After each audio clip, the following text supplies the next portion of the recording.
isteri. Ya, saya.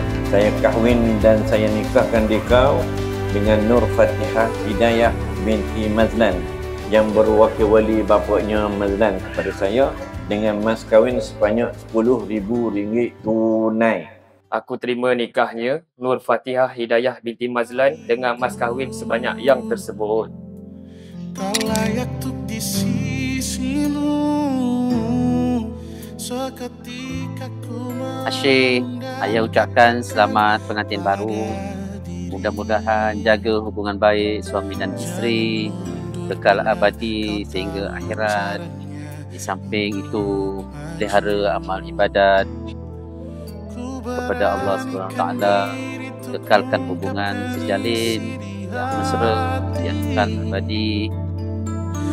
Okey, bila dah jadi isteri orang dah. Okey, jaga diri molek. Dengan cakap suami, enjoy your life lah.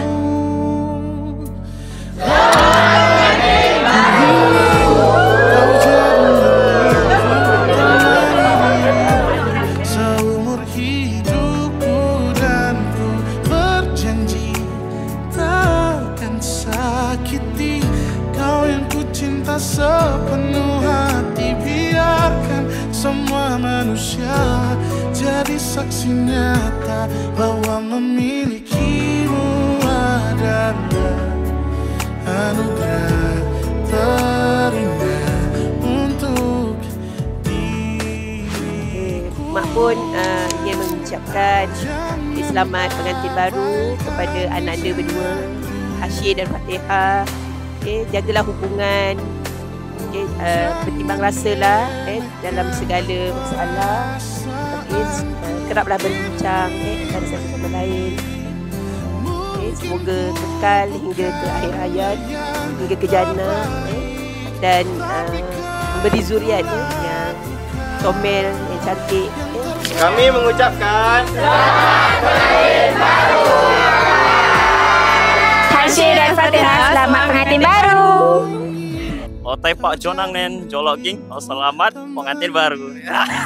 Seumur hidupku dan ku berjanji takkan sakiti, oh, sakiti, oh, ku ingin kau jadi milikku, temani diriku seumur hidupku dan ku berjanji takkan sakiti kau yang ku cinta sepenuh hati. Biarkan semua manusia jadi saksi nyata bahwa memiliki